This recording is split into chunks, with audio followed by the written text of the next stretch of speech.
next time you meet me in Gate City. Oh, Cody Pope. I know Cody Pope. Our friend is Cody, and we not having a good day. Smack dab in the middle of all that.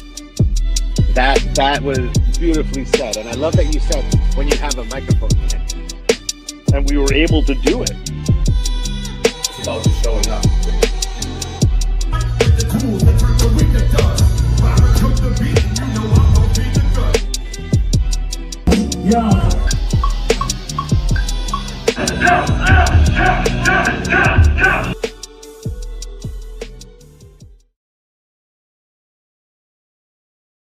What up, world? Welcome back, and thank you for tuning in to another installment of Cody Central. Welcome back, welcome home, or welcome for the first time.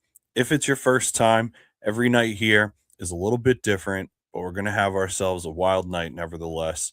So thanks for sharing your time with us. Let's sit back and lock in. I'm your host, Cody Pope, as you can probably figure out by now. And this is my co-host, Danny Dimes. What up, everyone? As always, if you're tuned in from YouTube, thank you. And please make sure you like the video, subscribe to the channel, and drop a comment to let us know where you're watching from. And don't be afraid to turn on the notifications so you don't miss any of our uploads. And if you're watching from Facebook live stream, thank you as well. And please share this live stream to your page right now or share it to a few friends. But either way, drop a comment. Let us know where you're watching from as well. Before we get things started, I just announced some new performance dates, and I got some more on the way soon. Right now, you can check me out March 29th at the Shaskeen in Manchester, New Hampshire, April 4th at Phoenix Rising in Northampton, Massachusetts, April 16th at Green Door Studio in Burlington, Vermont, and April 23rd at Troop in Providence, Rhode Island. To get tickets, info on more shows, booking inquiries, music videos, merch, all of that good stuff, head over to www.cody-pope.com. Then I stopped too late. How could I be so selfish? Do this lost on in the states like inventory of dead ends. I miss home, I can't memories of my dead friends.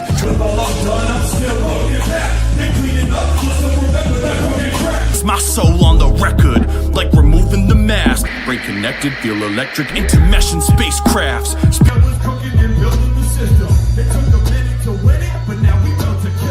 Then I opened up and I looked again, saw the sound like it's the base of my friends.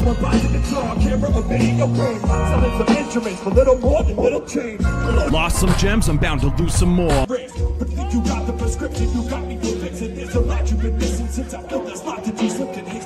It's got me crawling.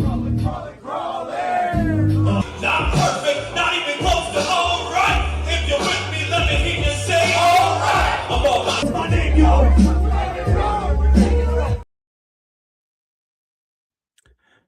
Big shout out to our brother Ryan, keeping up tradition of being the first one in the chat. Much love, brother. I love you. We got a great episode tonight. Love that video. I know. I always love that video. I'm a little stoned. I just gotta say it, bro. I just love that video every time it comes up, bro. Thank you, man. It just puts me in a good mood to like start off the whole thing. Like, it just does it for me. Thank you, bro. I appreciate that. I'm excited to get back out on the road. I feel like it's been too long since I've rocked some shows. Big shout out to Fee in the chat. What up, Fee the Evolutionist, one of the region's finest. Hopefully we'll get to cross paths with Fee soon, and hopefully we'll get him back on the show soon as well. So big shout out to our brothers Ryan and Fee. Shout out to everybody that's in the chat. Drop a comment. Let us know what's good. Miss you too, man. We got to get up and we got to get up and get some coffee and talk shop. Plot some shows. Make sure you guys go check out Fee the Evolutionist on all streaming platforms. And I'm sure he's got some wild stuff cooking up. And speaking of wild stuff cooking up, we got a great one tonight. I'm really excited about this. This feels, dare I say, long overdue, but also maybe the right time. So first things first, the chat is open for Q&A for as long as we're open tonight. So any questions that you have for our guest or the panel in general, drop them in the chat. We're going to pick our favorite ones. We'll throw them on screen and make sure that we get them answered. So Super without excited further about ado, this. I know, me too. Let's hopefully he's still there, but let's get our guest in here. Hopefully he's ready to come out from backstage and hang out with us. Tonight's guest is a veteran DJ in the house music scene. He's been a part of the New England music scene in general for well over 20 years now. And now he's the owner of a non-alcoholic lounge, entertainment venue, art space. Please welcome Mike McDowell, known as the Healer. Mike, we got you here in the building with us. Yeah, we got Mike and Mars. Oh. I couldn't expect anything else from my man. I had couldn't to, expect man. anything else. What an intro. Honored and So I'm good. blessed, man. You guys are the best. Oh, you guys Thanks are for the having best. me, you guys. Dude, thank you for joining us, man. I know Thank what a you for wild joining, night, man. So I feel like it was serendipitous that we planned this night. No, I forgot all about it, and as I usually do, and you sent me a message, and I hopped up, jumped in the shower, and I was like, you know what? I'm going down to the spot because nobody's going to be down here, and we're going to do it here with this awesome background that I can't get rid of. Chat's got a lot of love for you already tonight, Mike. You got some friends, fans, and family up in the chat, dude. So thank you for fucking hanging out with us, man. Like I said, I feel like this is kind of long overdue, but we've also been doing so many different things that like maybe this all just kind of happened tonight for a reason. Amen. No coincidence there, and I'm honored and I'm blessed not only to be here with you guys, but to the people that you already mentioned that were in the chat, like to be able to share the space with those guys. Much love to all of you. Absolutely. So obviously, you've seen the show, you've been around, so obviously the chat can throw questions our way. And shout out to Jess who just popped in here as well. We got a fun crowd tonight, all friends and family in the chat. So obviously the chat can throw out questions, but Danny and I have some on our own as well. We got some interview style questions. We got some more like funny kind of questions, and we just talk about whatever we want to talk about. There's nothing's too tight, but because a lot of our audience may be new to who you are as a person, or maybe they haven't been to the spot yet or anything like that. Same. If you're down, let's kind of start from the early days. And if you're cool about it, will you tell us about what childhood was like for you and kind of around what age you kind of discovered your love for music, or how did that kind of all come about for you? Okay. That's a beautiful question. It's actually something that I was thinking today. I think I was watching TV and just that very question for me. My childhood was great. My parents are still together after, 40 years of marriage. Great childhood. They got me into music very early on. I actually think I was probably 3 years old when they brought me to my first concert, which was Jimmy Buffett, their big parrot heads, which turned me into a huge parrot head. So right out of the rip, like I already had for like a reggae style jam, just beat to my life. And as most are as artists, we are special people, man. We go through some struggles, we go through some pain, and like that's where and I'm speaking for myself, but I think I'm speaking for a lot of people. That's where we end up relying on music as a medication. And that's where the name The Healer came from. I'm not like a holistic healer. I don't take care of myself physically anywhere near the best that I could. But I'm a firm believer that music saved my life. And therefore, that's why I chose to be called The Healer, so that I could share the music in hopes that like one person will hear a track when I spin that'll just pull them away from all of the exterior crap that's going on in the world for a couple of minutes, if not for the entirety of a night. So my teens, I started to experiment with drugs and never felt like I fit in. I didn't have like a clique. And I started getting high, and one thing led to another. It started at 15 when I went to my first rave, and I would never go back and change it for a thing, because nothing would be the way it is today. I wouldn't be who I am if I hadn't learned the lessons that I went through and was fortunate enough to live through my addiction. But early on, we knew what we were doing. We were 15 years old. We know that we were putting ourselves in any harm. We created PLUR, peace, love, unity, and respect. That's a principle that we as kids came up with on our own. 80s and 90s, rave kids, like we just created this atmosphere and these principles that we still live by today. You know, peace, love, unity, and respect. Like, screw what else is going on. Can you bring the table? And for me, that when I first walked into my first rave and I heard that sound, I didn't even know what house music was. I heard disco before, but like, you know, big shout out to DJ Pharaoh. He was one of the first DJs that I ever saw play. Then it was Bad Boy Bill, and like I fell in love with Bad Boy Bill from the very minute I heard him. And I knew that's what I wanted to do with my life, was to share that sound with everyone else. I'd say from 15 to about 19, things were cool. Things were under control. And like, we don't talk enough about the progression of the disease of addiction. You know, they always say weed is a gateway drug, blah, blah, blah. I don't believe that at all. I'm still a big advocate for the plant. Cannabis has many, many, many benefits. I don't think it was a gateway for me. I just think we were trying to fill a hole, fill a void, and we were too young to understand what was going on as we were growing and mature. And by the time I was in my 20s, I wasn't going to raves anymore, and I was shooting dope. And the cops found me in a snowbank a week before Christmas in 2006, right on Canal Street in Nashua. So another shout out to Nashua PD for finding me. And, you know, I woke up in a hospital, chained to the bed. Nurse said that they gave me Narcan 4 times. No, that doesn't. This isn't what happens to me. Yeah, that's exactly what happens to us. And I'm fortunate enough to still be here today, and obviously clean from those types of substances. Man, I'm not perfect today. I do what works for me, and at the top of the list is the music. It started with the music and it ends with the music.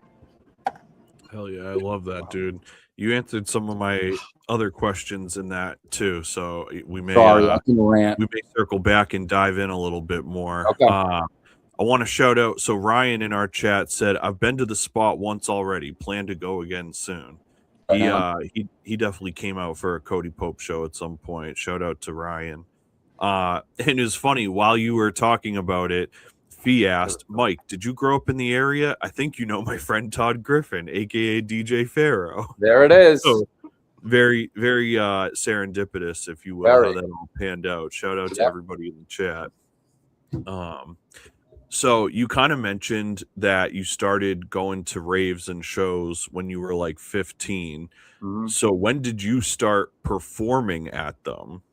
I did I was, I want to say I was 18, maybe even younger, when I did a small little club on Canal Street, Three Amigos. I was an opener for a little bit. And, you know, it's a shame that it never really got any further at that point, because the drugs had already gotten in the way of me making it to that next level. It was more of a recreational thing for me.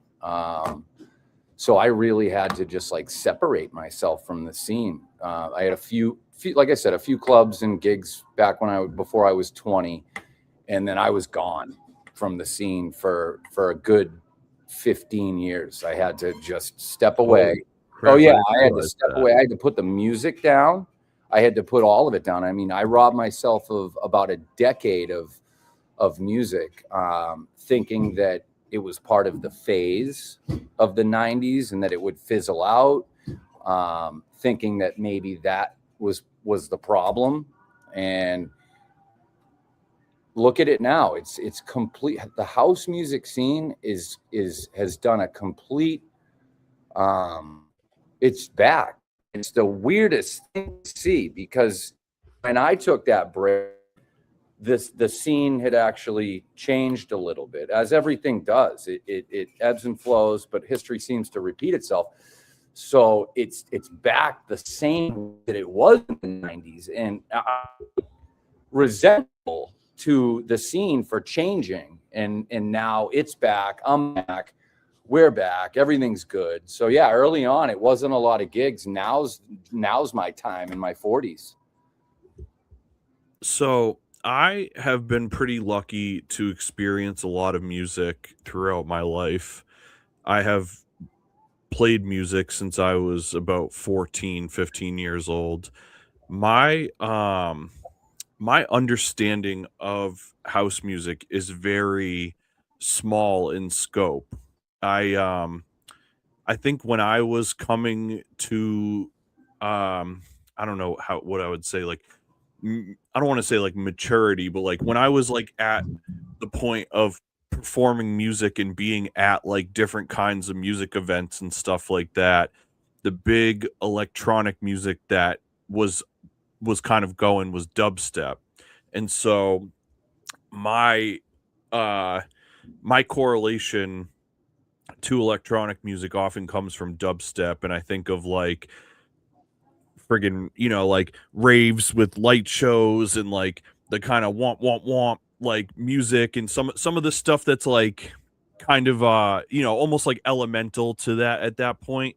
Yeah. But being a music kind of person, I find a lot of things that have like house music influence, so to speak. Like I watch a lot of Boiler Room sets, like you listen to people like DJ Shadow and like Massive Attack and like trip hop groups that like sample from these other things. Yep.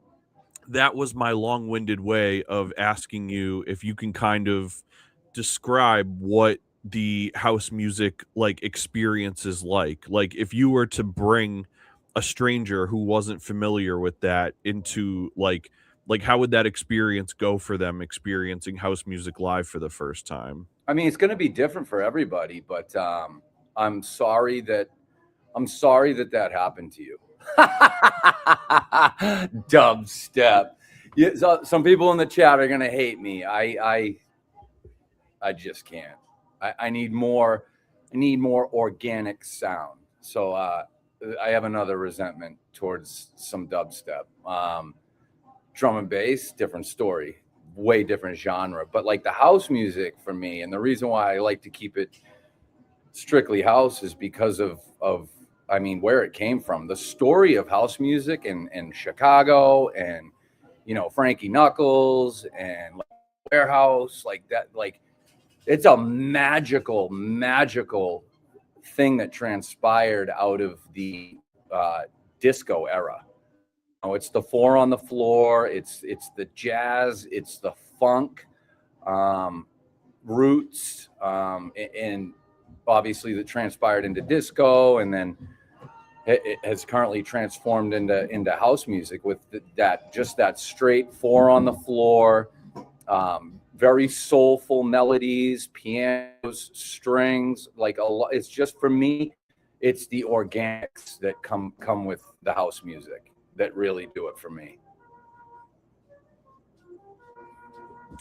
Yeah, it's like you're talking about like throwing on something like Bobby D, some Bad Boy Bill. Yeah, even like Robin S, like, right?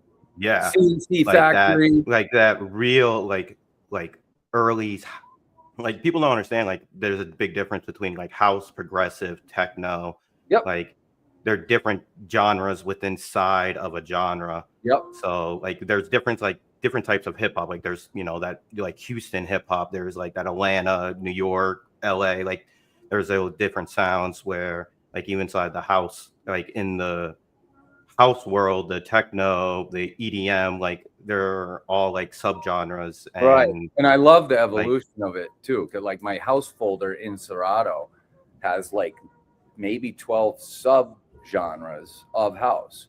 You got melodic house, you've got tech house, and I love all of them. But the evolution of it's wild. You know, you mentioned like different styles of hip hop. I just thanks to Six Minds Combined, like I just found glitch hop. I didn't even know what glitch hop was, and I'm like madly in love with this new sound. What'd you say? I said I still don't know what that is. You don't? We're gonna have to sit down. Yeah, because he put something in the car. We went down to a show a couple weeks ago, and he put one on, and I went, "What the hell is this?" And he says, "Glitch hop." And then I a deep dive, and it's, dude, it's amazing. That's pretty rad. Yeah. I know you guys were just naming off some artists, but I wanted to ask you, Mike, what were some of your like earliest musical influences? Sublime, Tool. The Tool's always at the top of the list for me. Tool is my favorite band, my favorite music. It's at the top of the list. Obviously, Jimmy Buffett. My dad listened to tons of classic rock. So anything classic rock, I'm into.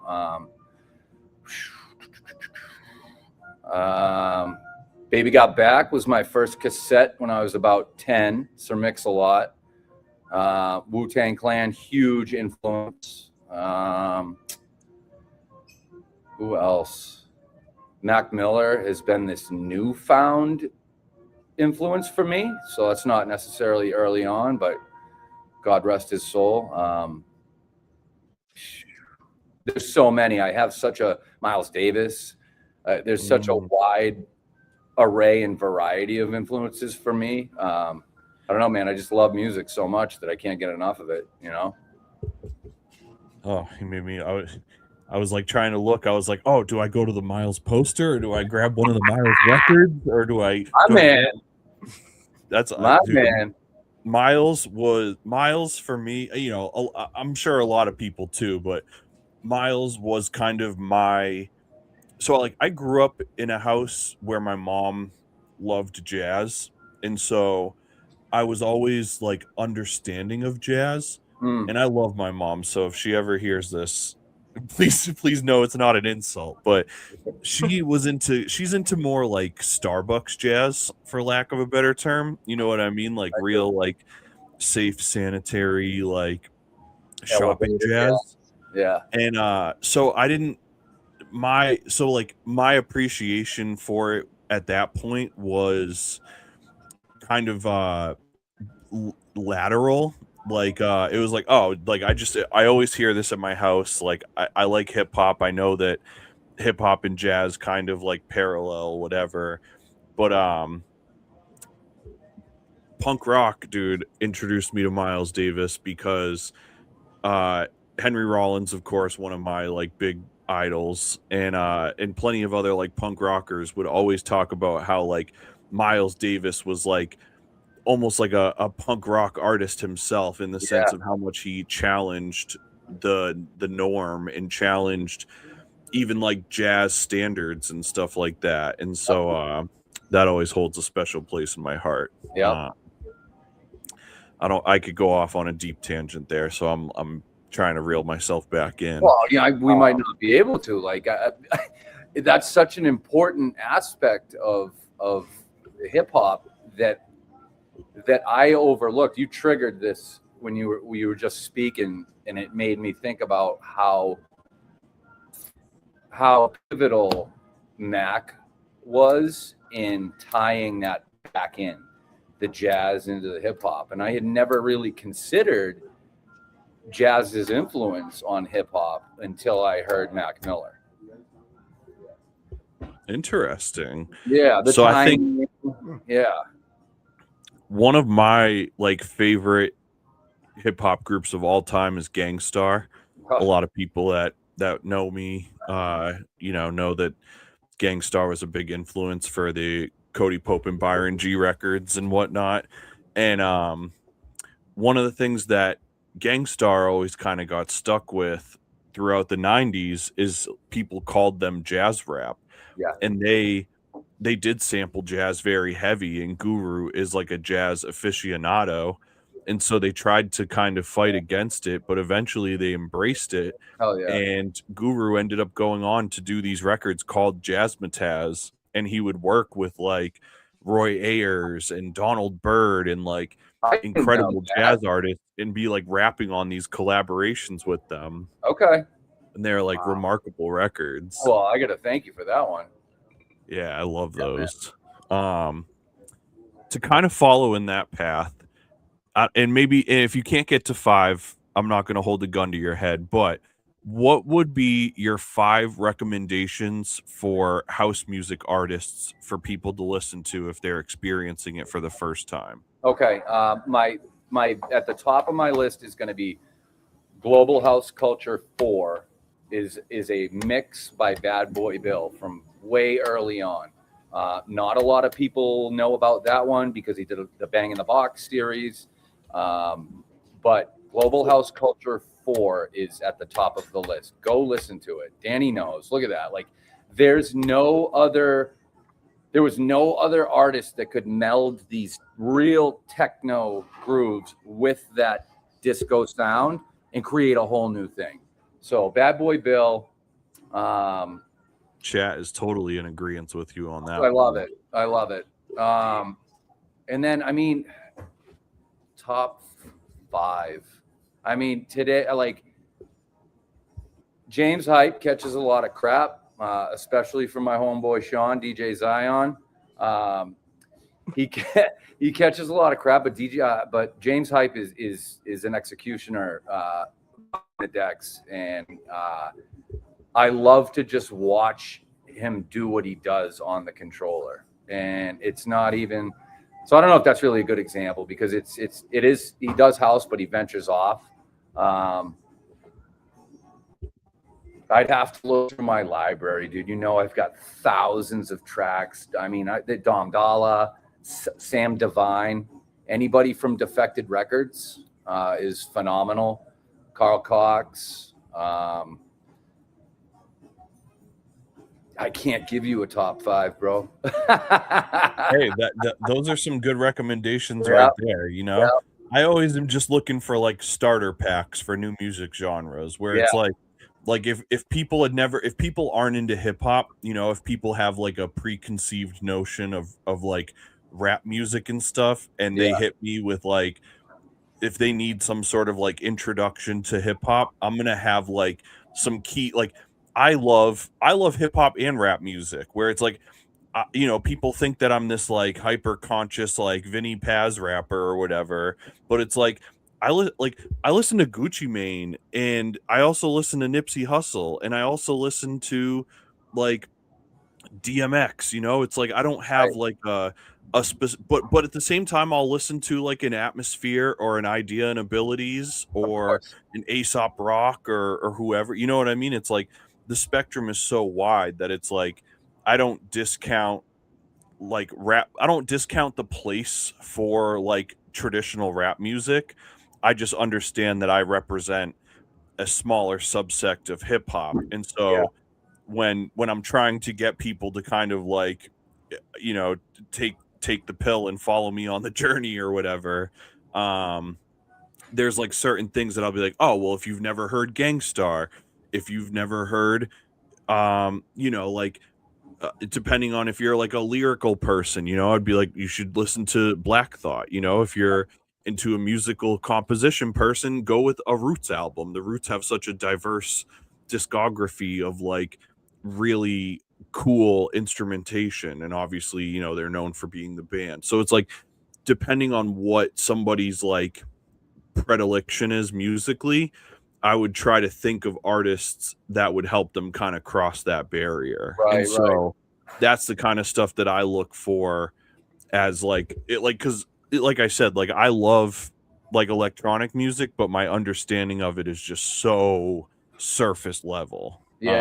So if you want to know what, and I love that you said that about you, because that's what makes you Cody Pope performer is the diversity of the stuff that you're into. You listen to everything. And that's why I respect you so much. And I love to listen to you perform and watch you perform, because it's not rap. It's not hip hop. It's not punk. It's Cody Pope, dude. So I appreciate that a lot. I mean, I think the best advice I could give anyone is to listen to Global House Culture 4 and or Bad Boy Bill and Richard Humpty Vision, House Connection 2. So those two albums are get me going, even 30 years later, like every time.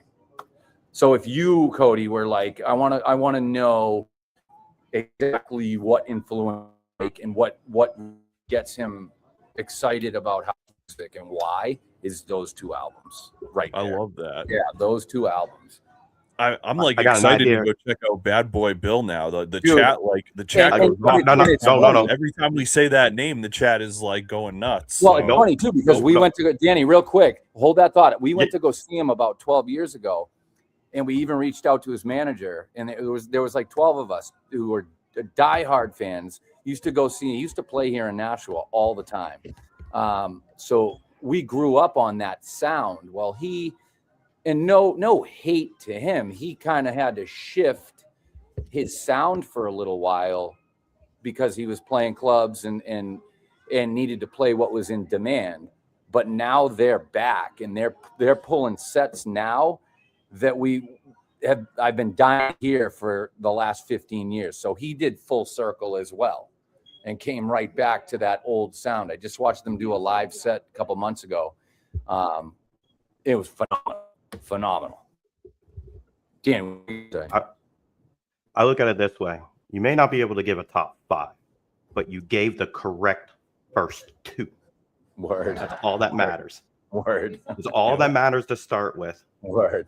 And I will tell you right now, first time I saw Bad Boy Bill play at the Tunnel, fucking mixing up. At that time, mixing up 2 decks was crazy. But when I saw him at the Tunnel working 4 decks, I lost my mind. Like that changed like what I was doing. Like at first, when I was starting to spin records, it was hip hop records. But when I saw him on 4 decks, it put me on a different. Yeah, man. And absolutely put me on a different journey.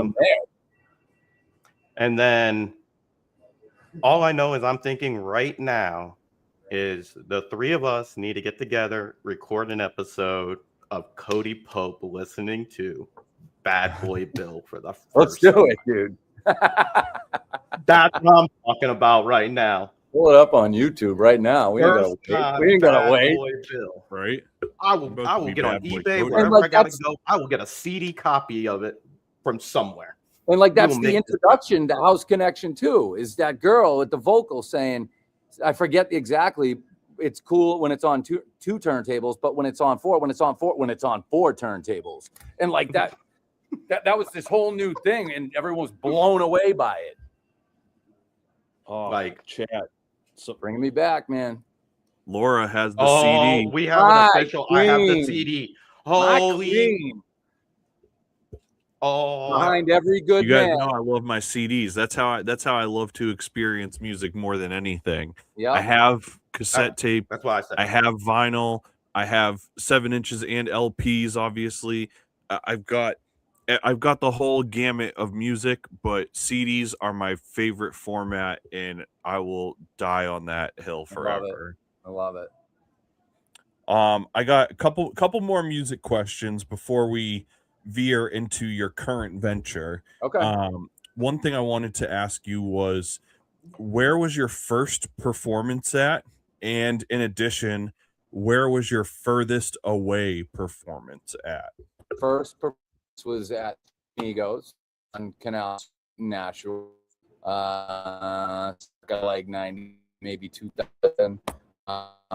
Furthest away, 2.5 hours from here into Maine, Harmony, Maine, at a big festival that they do in September called As Above, So Below, which is actually one of my favorites. And I've been to so many festivals, but this is one of the best that I love to play at and love to go to. That's dope. I love that. do you have any specific memories that stand? I guess maybe that was the one you just said, but are there any shows in particular that like stand out for you as like, wow, one of the most memorable gigs I ever played was this? It's tough, man. I mean, I would say that festival up in Maine, but then again, like I go down to platforms in Providence a few times a year and sing down there from Will, and a tiny little dingy club with maybe like 200 capacity, and that is sometimes my favorite. I think each time for me, I've never really had to answer that question. If every time I perform, I absolutely look out and see people smiling, see that we have the power to make them move their body. There's something to be said about the healing power of music and dance combined. So I don't know. That's a tough one, man. They're all fun to me. I love that. I love that you said you've never had to answer that question before. That Nope. means we're still doing the right thing over here on Hellhound Absolutely. Publishing Podcast Network. Marissa, can I get one, please? Yeah, can I get one too, Marissa? Oh yeah, can you bring Cody? I'll take one. I'll take one too. Danny wants one too. I'll take the one with the app. Baroga or Clyde? Let me get the one with the apple cider joint. I got you. Please and I please just and need thank some you. hot chocolate with some marshmallows in it. Oh, we're gonna get into the spot menu. Yes, dude. I want to talk about that. Before we talk about the spot, we are going to take just a quick commercial break. Guys, stay here with us. We're going to come right back in 30 seconds. Nashua, New Hampshire's newest entertainment lounge is a non-alcoholic arts and community space with weekly events including comedy, live podcasts, music, karaoke, and more. Get delicious mocktails, coffee, kava, and more. Now partnered with Neighbors, the historic Joanne's Kitchen. You can order from the late night menu for some of the Joanne's classics. Visit today to be part of something special for one and for all. The Spot, 217 Main Street, Nashua, New Hampshire. Get to see it. Danny, dude, you guys are amazing. That was really cool. You guys are amazing. Let's go! Bro, Let's go! I love you so much. Can I say a special shout out for putting footage of me in there? Usually it's Marissa, you're an integral part. Listen, usually it's just this guy. Sometimes it's nice to be recognized. No, you guys are a whole community. Yeah. Whole community down there. It's family. Everybody that works there makes up what that place is. 100%. Yeah. We love you guys. You guys do a lot for us, and thank you for giving us the venue every Wednesday to be able to do what we love to do every Wednesday, man. Thank you. And letting me do my shows there too. I've done 3 shows there. Yes. Since I won't like get too into the Cody Pope thing, but for a long time I was in a duo and we were performing together and traveling and doing music and stuff. And we're both doing separate things right now. He's built a company that's like doing really well and doing some other creative stuff, and so I am back to performing solo. And having not performed solo in a number of years, you were the first person that I did my first solo show in like 3 or 4 years that summer at the Spot. And you've always been super supportive of us. I did my first show with the band. We did the Cody Pope Unplugged show there. That was the first time the band ever did like an unplugged thing. So awesome. I've been really fortunate that you've been so willing to let me like experiment with some of these events. And now we do the Film Club podcast has been really cool. So I'm really excited to get into this and talk about the Spot. Shout out to Laura who loves the movie. Oh, thank you so much. I love that you've never heard of them. That is kind of the goal, is like when we do the Film Club podcast, it's to try and like bring life to movies that people haven't watched in their, because of their accessibility or because of their age or whatever. And so it's been really cool that we can just like be at a place on Main Street and project movies and eat popcorn and like hang out, and that's been super dope. So Wicked cool. Enough of me talking. Let's get into this. I want to say it wouldn't be the spot without Sean and the Wolf either. Thanks, man. Yeah, man. Say that one more time because you kind of froze up there. It wouldn't be the spot without Sean and the rest of the band, the whole loaf. Yo, shout out to Sean. Yeah, this is their home.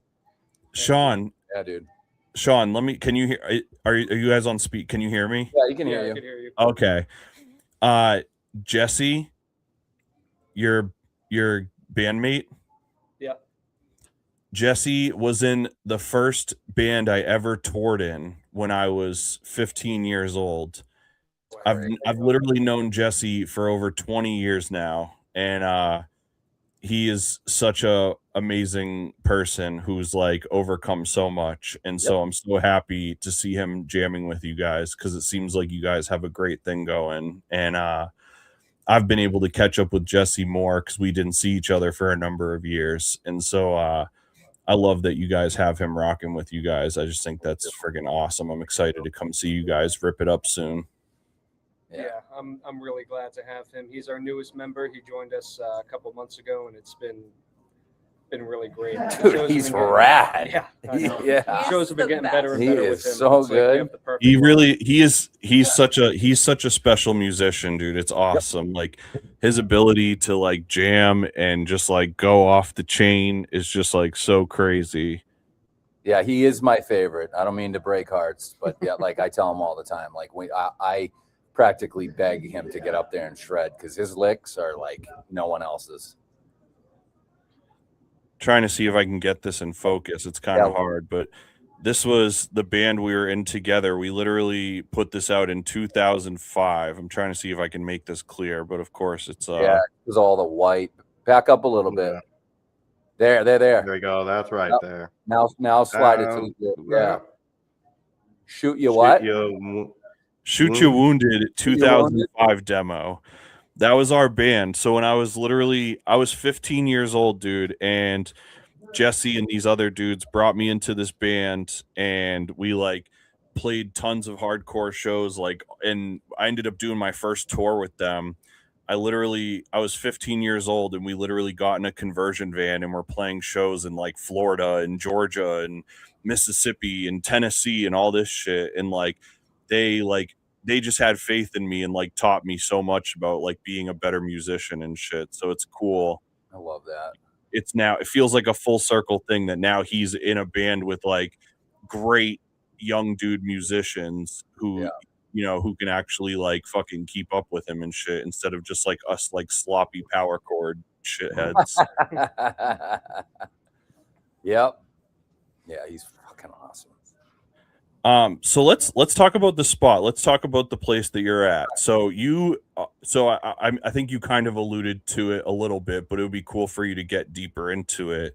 What made you want to get into opening an establishment that was geared towards like a non-alcoholic crowd specifically? Because that's like a very focal point of the community. And so what was like the inspiration behind that? Immediate inspiration is that like it's been 19 years since I've had a drink, and in that 19 years I had never been anywhere to a bar that didn't serve alcohol. Until there was a kava bar that popped up here in Nashua, and I started going down there for a while, and that's when I was introduced to kava, and I started looking into it because I'm not going to just start drinking something unless I know what's going on. So I discovered the benefits of kava, it being a great alternative to alcohol for people that still want to go out. The effects aren't anything like alcohol. I mean, you get a little bit calm, a little bit more chatty. And so I guess to answer the question, it was a selfish motive. It honestly was. It was a selfish motive. But I also knew there was a demand for it because I was asking around, asking the people in my circle, which is fairly big, like, would you guys get behind this? And start talking to the mayor, start other people inside the circle before I pulled the trigger on it. And we had 1,500 followers on social media well before we even opened the doors.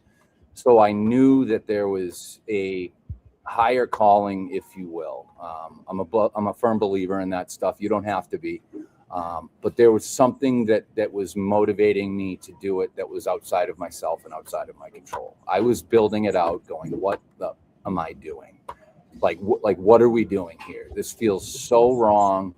And that's just fear. That's part of the disease that I suffer from daily, that lives between my ears. And it needed to be done.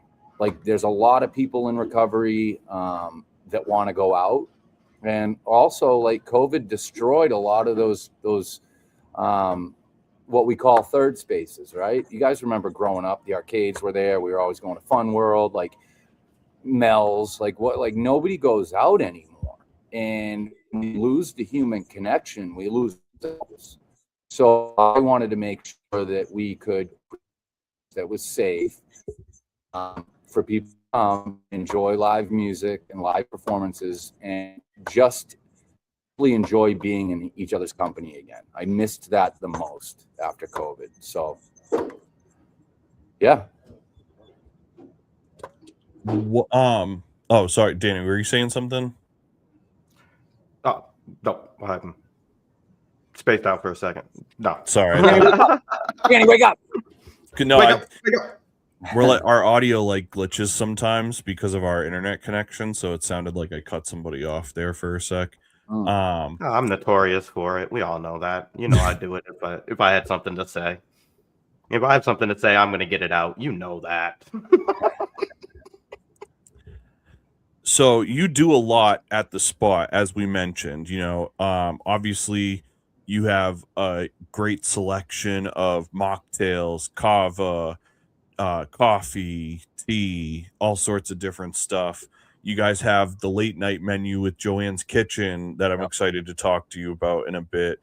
And you guys also do art shows, you do live music, you do comedy, you have vendors, different stuff like that.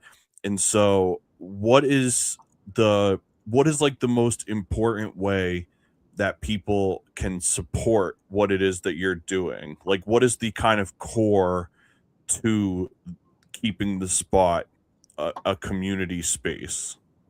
That's a great question. I mean, it's an empty canvas, and it's my vision moving forward after it opened was to let it be an empty canvas and let the artists come down and create the vibe. That, I mean, it takes a little bit of mitigating, right? We're right on Main Street. Like, for the most part, it's a collective down here. The vibe is us and whatever is going on down here. And I think the best way to support it is to come out and see.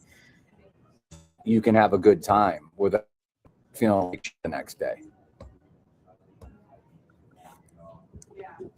I like that. So I think that's like an important thing for people to kind of grasp when they're coming to experience the spot, is that because it's a non-alcoholic place doesn't mean that you can't like go out and have a late night fun night. Yep. There's just new ways to do it that won't leave you in pain or suffering later on. Yep. I love that, man. It's so cool how many different things that you've done. You know, and like we mentioned, we do Hellhound Film Club there every Wednesday. So, you know, shameless plug for us, but for people that are people that are watching, get your butts down here on Wednesday, man. Yeah, if you guys follow us on YouTube, then you know that that's where most of you guys are from, is YouTube. Every Monday we do this show, Cody Central Live, but then every Tuesday we drop the new episodes of Hellhound Film Club for you to watch. Well, the thing that we're trying to get people to know is that we record those episodes on Wednesdays with a live audience down at the spot. So every Wednesday you can come down there for a free movie night when you buy a drink, you'll get free popcorn. You can order food from the late night menu at Joanne's. It'll get delivered to your seat while we're watching the movie. It's like being at Chunky's again, but cooler and artsier. Yeah, so just come be a part of this. Film Club has been such a fun thing to do, and the more people that we get involved, the better. So make sure you guys are watching those episodes on Tuesdays when they come out, but come down on Wednesdays if you're local to us as well, or make the trip once in a while. It's worth it. You'll have a great time, and we'll make sure that you leave there getting home safe. If anybody makes a further trip than I do, and I'm not going to tell you how long I drive, if you make a further trip than I do, your first drink's on me. Amen. How long's the trip, Danny? Tell him. 2 hours and 15 minutes. Hey, my guy. Each way. Yes, each way. So, yeah, you drive further than I do, your first drink's on me. You know what? If you drive further than I do, your first drink's on me. You owe me a drink every week, but you buy dinner, so I can't bitch. You know what? If you come on this Wednesday and you've never been here before, what if I drive in circles for 4 hours? I love you. If you're driving in circles for 4 hours, I need video footage of donuts. I need the video footage of the 4 hours continuously recorded. Right. No time lapse. No, listen, and also on top of that, we might be joking a little bit, but we're hurting right now. I'm going to be completely honest. It's February. It's our first February doing this. It's really tough to pay the bills on a main street location. I'm going to be completely honest with everybody. That's why we uphold a 1 drink minimum. The best way to support us is to come down here and buy a drink, and I guarantee you're going to have a good time. But if anyone has never been down here before and they have never tried kava before, on Wednesday, if you come down here, I will give you a traditional shell of kava to try on the house. Damn, that's awesome. Yeah. Come on down. This is your time to try it and have a great night. Yep. Show up for Film Club, get a kava, get a mocktail, order some Joanne's, watch a movie, and then you get to be part of our podcast after. Yeah. And if you haven't watched, Laura just said it first. She said, "I'll make you a mocktail," and she makes fantastic mocktails. I get a Nashua Noir when I'm there, and it's delicious. Yeah. And this Wednesday we got a dope blood orange. We got a dope movie this Wednesday. Yeah, what's the movie? I know your menu better than you. You absolutely do. You absolutely do. I'm willing to spill the beans. I love fucking telling everybody what movie's coming up, but Cody likes to keep it a secret. Yeah. I know. I just forget. I've got the list here 2 feet away from me. But see, so here's what you guys are catching on to is the list of upcoming movies is available in person when you come out to the event. There it is. If you have the list at home, you're going to pick and choose which ones you want to come to. And I want people to come to Film Club because it's just a fun thing to be at. And like the experience of Film Club is deeper than just watching a movie because of the fact that we talk about it after and then we record these conversations that live on forever. Yeah. Ryan here said, comes the chat. Here comes the Ryan chat. said, "Can we get a hint?" To know what's going on? They want to know. Well, yeah, we can tell. We're gonna announce it tonight anyway, so we can tell them since they're here first.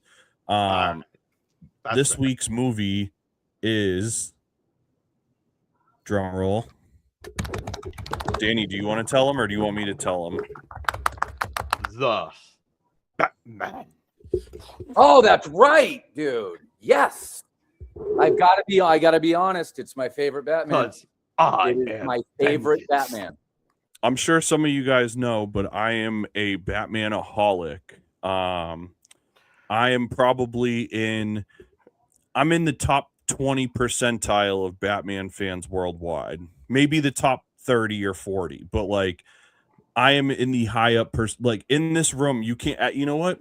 I'll show you. I don't give a. I'm gonna have to fix Oh, my this is camera. about, I've after. been there. I've been there. Yo, This is I about to get love ridiculous. the Batman. This is gonna get ridiculous. Yeah. I got Christian Bale is over there, and Where's then Michael Keaton? behind this shelf here, you can't really see it, but I have Jack Nicholson Joker and Michael Keaton Batman over here. And then behind that shelf over there is Batman the Animated Series Batman. Yeah. So long story short. Can I ask you something? Yeah. Have you ever danced with the devil in the pale moonlight?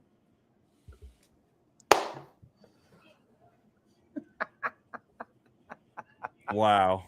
One of the best lines he's ever said. Dude, I'm so glad you said that, right?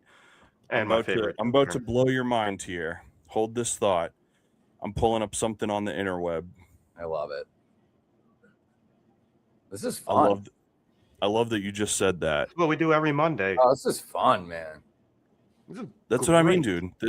Like, if we're gonna be like, even when it's not snowing, but it's like if you're gonna be snowed in on a Monday, why not be hanging out with us? I know. We're just okay. We're a guy and an idiot just doing a podcast. I'm down anytime you guys want. I want you to get Fee on. I want to know more about Fee. Dude, we did an episode with Fee, actually. Shout out to Fee the Evolutionist. We got to get him back on here at some point.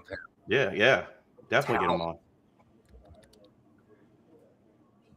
Trying to find, of course. Okay, here we go. All right. Let me screen share this with you guys here real quick. I don't know if the audio is going to work, so if the audio doesn't work, my apologies, show. But get us demonetized. Hopefully not, because it's my own shit. Wouldn't that be? You sample it.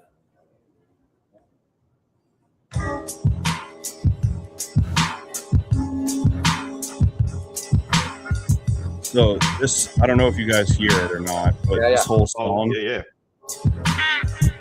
is obviously named after that scene. And so when we would do it live, we would actually use that sample of Dance with the Devil in the Pale Moonlight. I love it. You want to get nuts? You want to get nuts? I'll show you nuts. Yeah. One of the greats. Yeah, but I'm excited for the Batman. I don't know. When did it come out? 2022. Yeah, so it's like it's. I'm not gonna spoil it for anybody. You got to come down if you're a Batman fan. You got to come down because it's different. Yeah, it's you guys don't even know how much Batman stuff I have. So we're literally gonna have like. I might fuck around and bring one of the cardboard stand-ups, and you can take photos with Batman. Oh shit! I know how much Batman shit you have. Yeah. So to put it in context, before we move on, when I was living a more lavish lifestyle at one point, I had an extra room in my apartment that was the Batman Museum.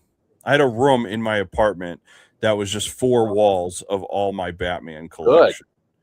So that would be me with my Dragon Ball Z collection. Yeah.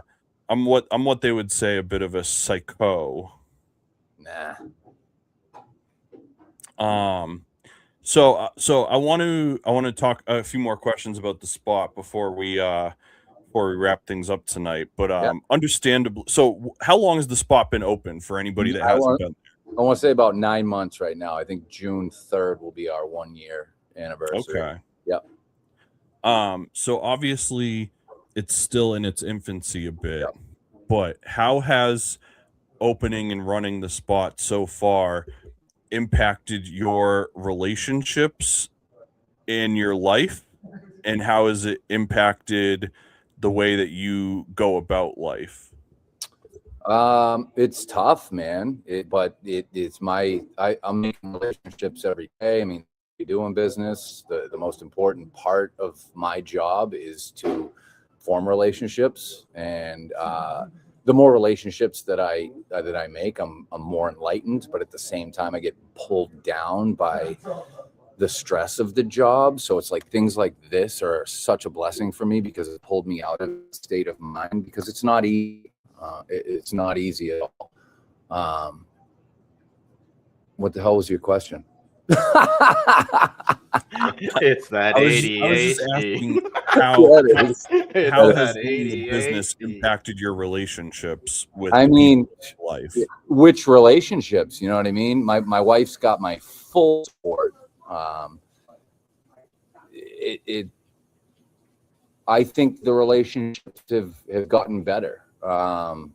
I've lost some relationships through business because that's just seemingly what tends to happen sometimes. But for the relationships that I continue to make, it really broadens. I love humans. I love forming new connections with new people, new artists. I think humans themselves are very interesting when you take a minute to sit down and get rid of the surface talk and really start to unpack things. Just basic conversation with other humans is actually one of my favorite things to do. So I don't know if that answered the question for you.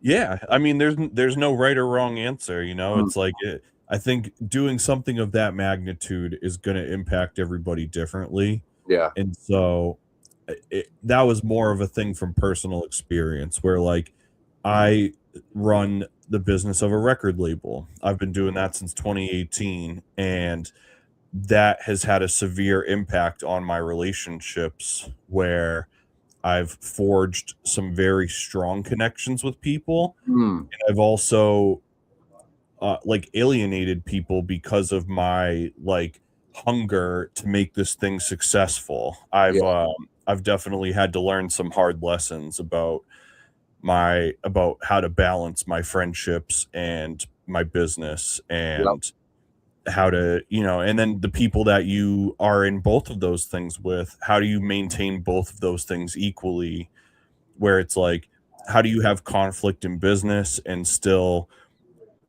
retain love for the people that you got into this shit with? And so that's fucking beautiful, dude. Yep. It's hard, man. It's a hard game that we have to play. It is, especially when in a business like this. You know, it's where it differs from you is like you're running the record label. I'm running a customer facing business. So like not a lot of relationships have been put on the back burner unless they don't want to come down here, because they can. All my friends come down here. They come down here to see me, and there they are. But you really find out who your true friends are when you go into business. Yep, I will say that. Yeah, I can definitely agree with you on that. What has been the biggest hurdle that you faced in opening your business?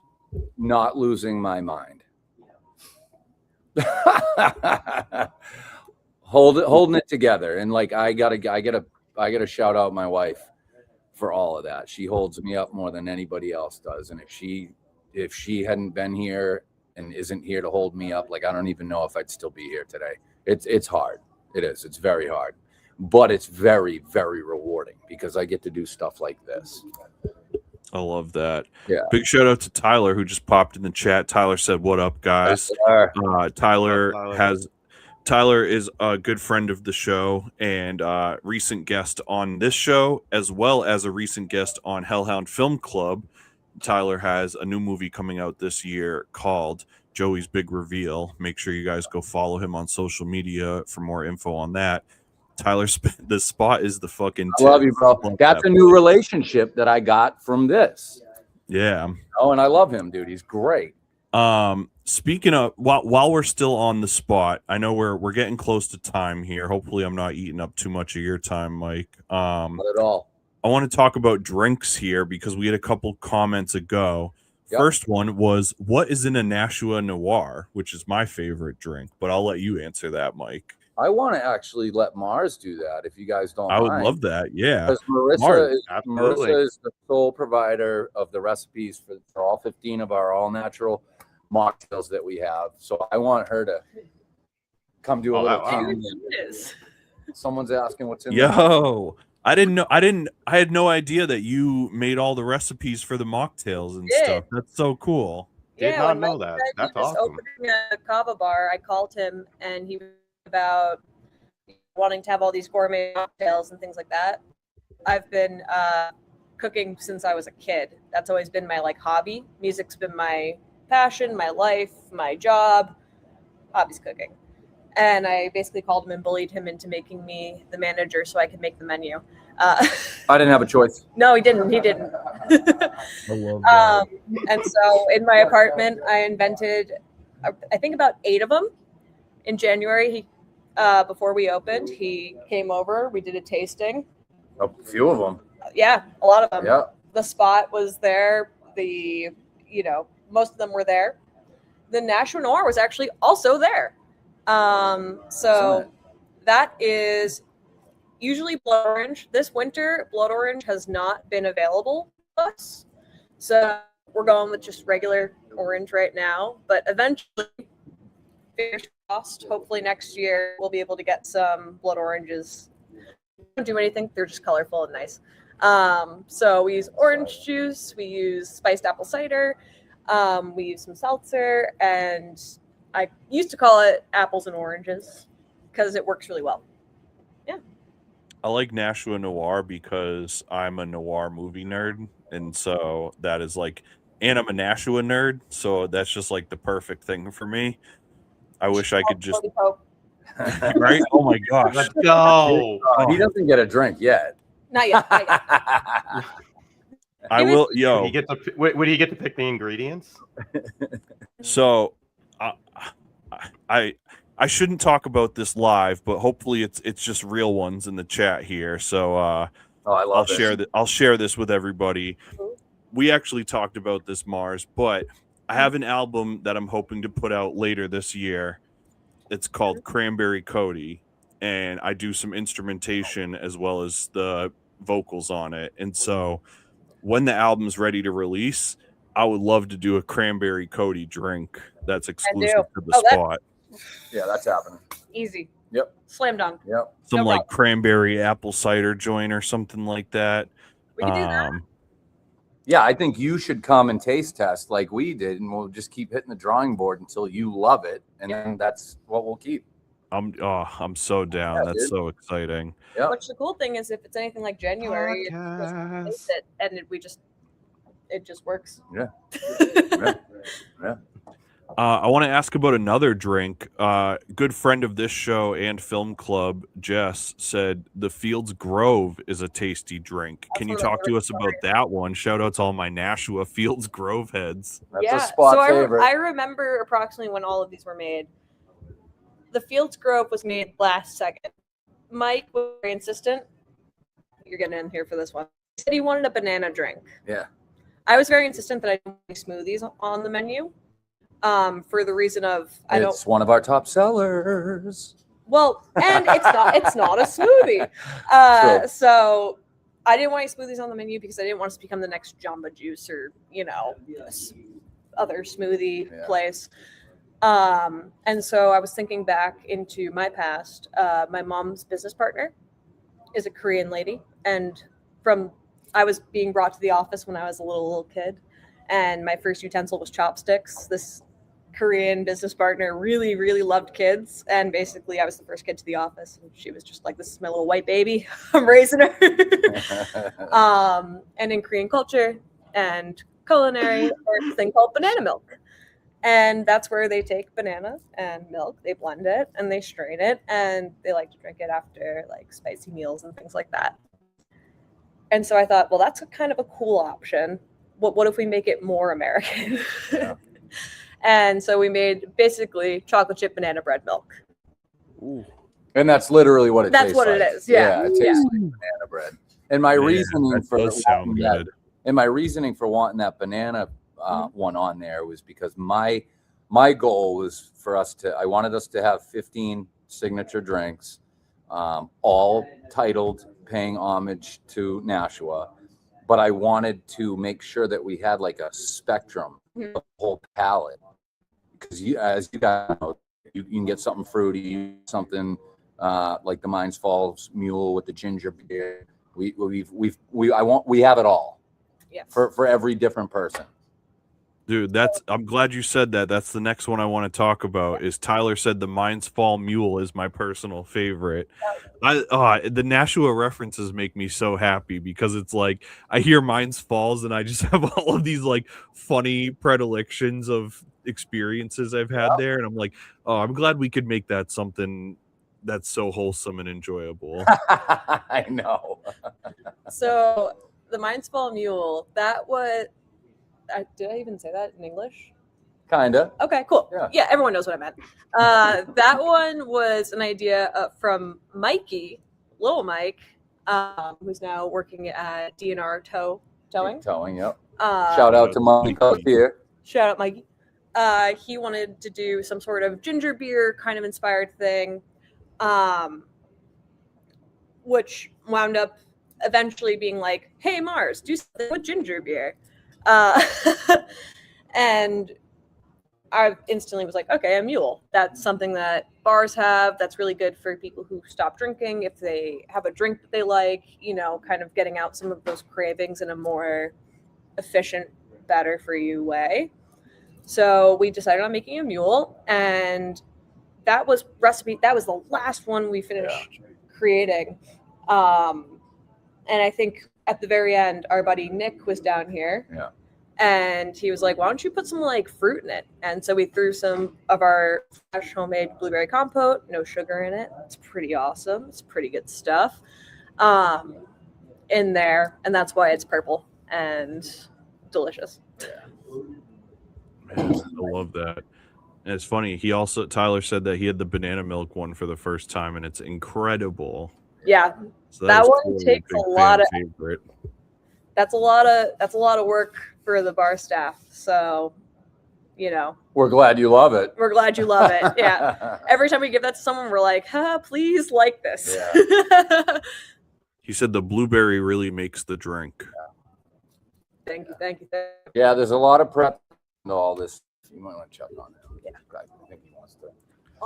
Yeah. There's a lot of prep. Tell Mars she has a wild story, and we need to get her on the pod to do an episode. So ask her if she wants to come on in like 3 or 4 weeks or something like that. I guarantee you. For those that don't know, not only is she deeply involved in the spot, but she's also a musician as well. She plays violin amongst a bunch of other cool stuff. So, me?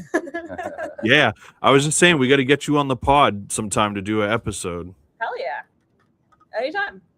Well, I'll send you. Awesome. Yeah, I'll send you a message and figure out what date will work. Yes. Definitely text. Text is best. I don't use my social media. I'm terrible. Yeah, and then just expect 2 days for a reply. But in 2 days, you'll get the best reply. Text her now. I'm guilty of that too. I know the feeling. I definitely am life on do not disturb. Yep. Oh yeah. Yep. So Mike, before we wrap things up here, thank you obviously for making so much time for us. I want to ask you, what are some of your goals for 2026? More connections, bigger bands, higher customer count. And really at the top of the list is just fun, because that was always the premise and the vision, was just fun. It's just us getting together and more people realizing how much fun can be had without alcohol.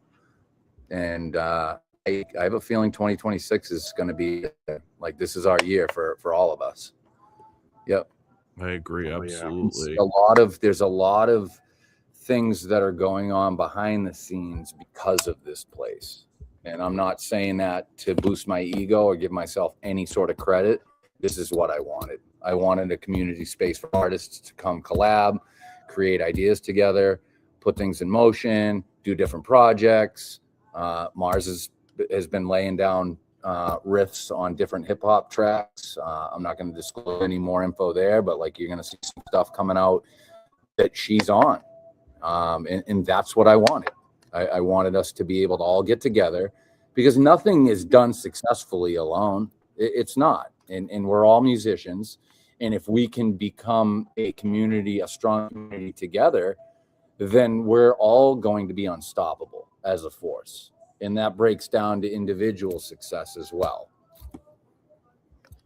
I love that, dude. I have one. So my final question, I try to ask this on every show when I can. Do you have a piece of advice that you would give everybody rooted in something that you've experienced? Every day's day one. Every day's day one. Every day is day one. That's it. Immediately popped in my head, and it's something I've been saying to my employees for years now.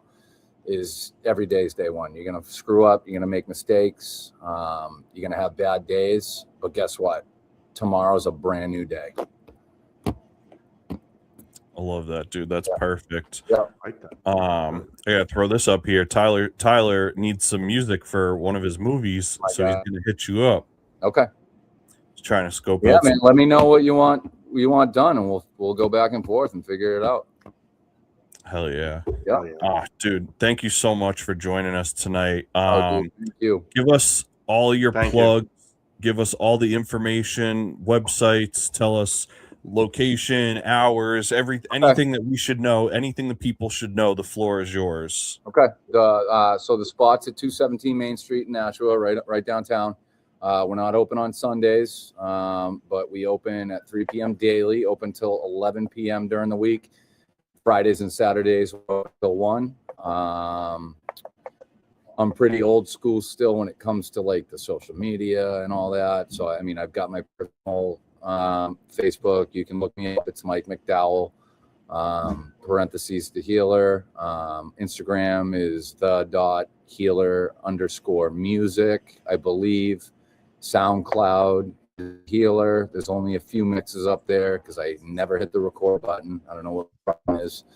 What are the other ones?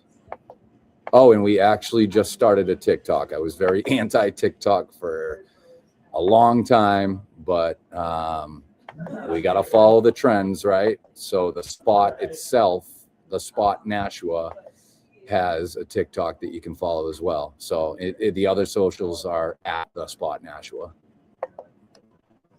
I love Do that. you have dude. any That's like awesome. events going on certain days?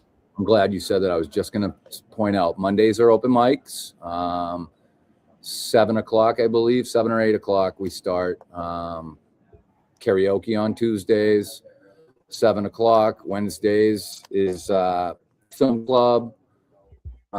Thursdays is my time to shine. 8 o'clock, the healer puts on a 3-hour set. Strictly house music.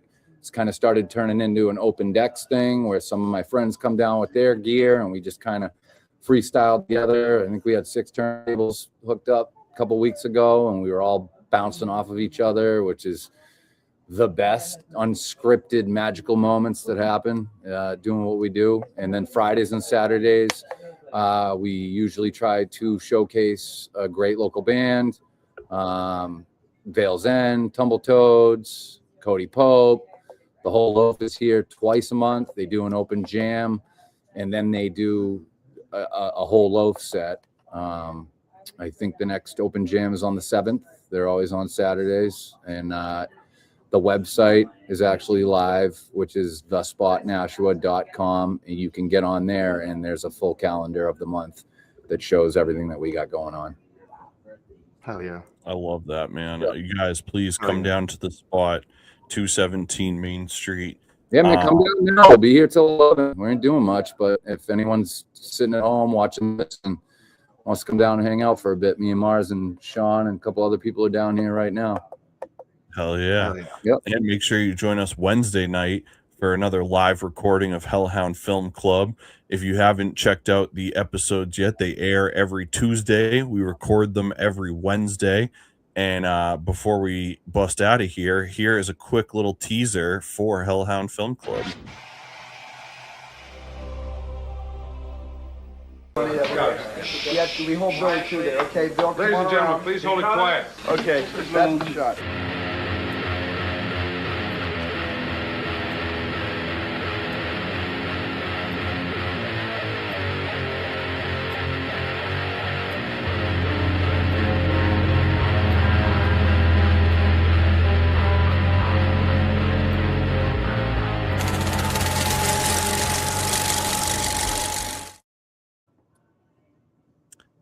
So that's every Wednesday. That was actually a wrong video, but luckily it still worked. Got too many videos I'm sorting through here. You're human. Nobody would have known if you didn't say anything. I know. Nope. Why snitch on yourself, bro? I don't know. I just got to be honest with the people. I'm not perfect. Nope. Oh man.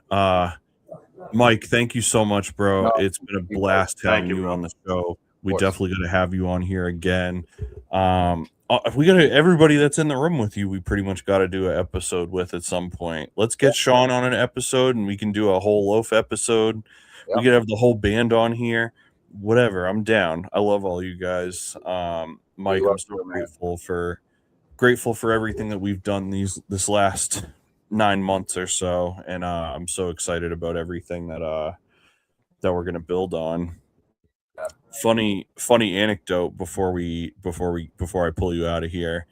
The first time that I think that we like met and crossed paths was at the radio station. Shout out to WMNH 95.3 FM in Manchester. Yeah. There's a show on Saturdays called Matt Connerton Unleashed, and he does 3 like 1 hour blocks with different guests. And the Saturday that Cody Pope and Byron G were last on together, you were on the segment right before us. So you were coming out of the studio as we were going in, and we like chopped it up briefly, and then I was able to put name to face kind of thing after that. Yep. And now a lot of shit's happened since then. Yeah. So I'm super grateful that all fell the way that it did. Me too, man. I also want to say, I want to give a big shout out to you, Mike, for giving me the opportunity to film my first music video for this incredible artist next to me that I get to enjoy my time with and be creative and be able to do some exciting things with. But you gave me the opportunity to shoot my first one and to be able to get it out there. And I wanted to just give you a huge shout out and a big thank you for that opportunity. Very welcome, my friend. Again, say thank you for everything that you do for us. Likewise. Big shout out to Mike, Mike the Healer. Thank you so much for joining us. As you can tell, the alarm bells are going off. Thank you so much for making time to rock with us tonight, man. I'm looking forward to seeing you later this week. Everybody go down to The Spot, 217 Main Street, Nashua, New Hampshire, right next to Joanne's Kitchen, which you can order a late night menu from. Get some delicious mocktails, kava, coffee, tea, and so much more. Yeah, Mike, you are the man. Love you. Thank you so much for everything, and we will see you soon. Peace out, bro. Much love, you guys. Thank you so much. Peace, brother. And Danny, what a good show, man. Thank you as always That was for a great episode, bro. Sailing the ship with me. I like that we've been doing this, so I'm going to keep it up. I want to just shout out some fellow podcasts. These are either friends of ours or previous guests on the show, or both. But influencers too. And hopefully some of these people will have on the show soon if we haven't already. But favorite podcast that we want to shout out is LeChance Encounters, Nick Sands Presents, Airing of Grievances, The YDD Show, The Right Mind Podcast, The Wash Daily, and the All In Sports Huddle. Like I said, these are just some friends of ours. Some of them are previous guests on the show. Some of them are just people that we think contribute really cool stuff to the podcast space. So if you're looking for stuff to listen to and stuff to consume your non-musical time, that is you can find some great stuff there. It's a whole plethora of different kind of interviews and conversations and stuff like that. And shout out to all of them. You know, Hellhound has been doing this this podcast thing since 2018, and I've been diving in it a little before that too, and had a lot of ups and downs. And even Cody Central started off as a show called No Sugar Added, and we did 2 episodes of that before we realized there was a million shows called No Sugar Added, so we had to restart. Hellhound Film Club has had 3 different iterations now. You know, I did a show that never came out that was called Gates that only people on Patreon can hear right now, but there's been a lot of stuff on this journey. So it's been a fun ride, and I appreciate you guys rocking with me on this. You know, it's a really cool way to interact with our community and to kind of get our message out there a little better than just trying to spam the social media thing all the time. So thank you guys for rocking with us. If you haven't already, please subscribe to Hellhound Publishing on YouTube. We're trying to hit that 500 subscriber count. That's one of the first benchmarks that we need to hit to monetize our channel. We have a ton of new content coming this way, and we have a ton of new music coming this way. There's all sorts of great stuff coming to the Hellhound Publishing YouTube channel, and so with your support we can really help grow this thing tremendously. So thank you guys for all the love and support. Big thank you to our guest Mike the Healer. Big shout out to the Spot, 217 Main Street, Nashua, New Hampshire. Danny, do you have any final words or final plugs before I pull the plug for tonight? No, man, not much, but I would just want to say, you know, it was a great show. And again, I just want to give a shout out to, you know, Mike and the Spot for everything that they've done for us and the platform and the location to be able to, you know, be creative and to be able to present our, you know, our art that we enjoy and love to do and try to share with the world. So again, I just want to say thank you to Mike for everything that he's done. Hell yeah, absolutely agree. Make sure you guys go follow the Spot Nashua across all social media platforms. And most importantly, make sure you just make the trip down there. They're open 6 days a week starting at 3:00 p.m. And they've got a huge menu of stuff that you can enjoy. And we would love it if you showed up on Wednesdays for Hellhound Film Club. Be part of the show, consume new movies, and don't forget the popcorn. Man, thank you guys so much. We have got some really special episodes lined up for the next couple weeks. We'll announce those after we wrap this episode up tonight, of course. We got some musical guests lined up for the next couple weeks that are part of an event that we're going to be kind of getting into as the weeks go on. We're really excited about, and that'll include the Spot as well. So big shout out once again to the Spot for tying all of this stuff in. And, you know, I love talking to you guys, so I could keep going for a while. Last thing I'll say, please consider joining us on Patreon. Ever since Film Club, we've had a ton of new stuff to put up on the Patreon channel. You can join for as little as $1.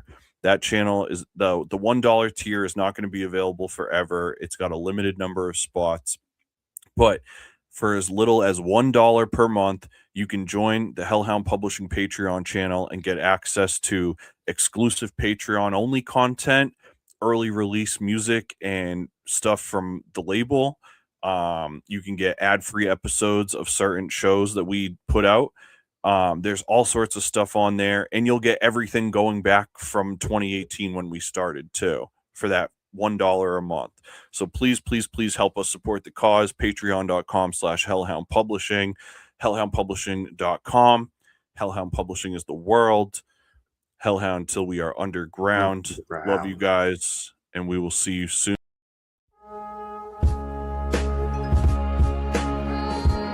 Cody Central is written and produced by Cody Pope for Hellhound Publishing. If you'd like to sponsor the program and have your brand, podcast, or service featured, Learn more about that today at www.hellhoundpublishing.com/Cody-Central.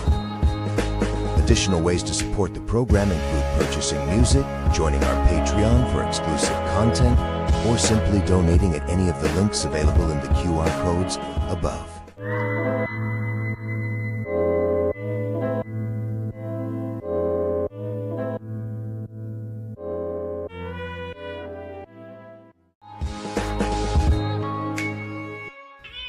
I certainly feel sorry for you.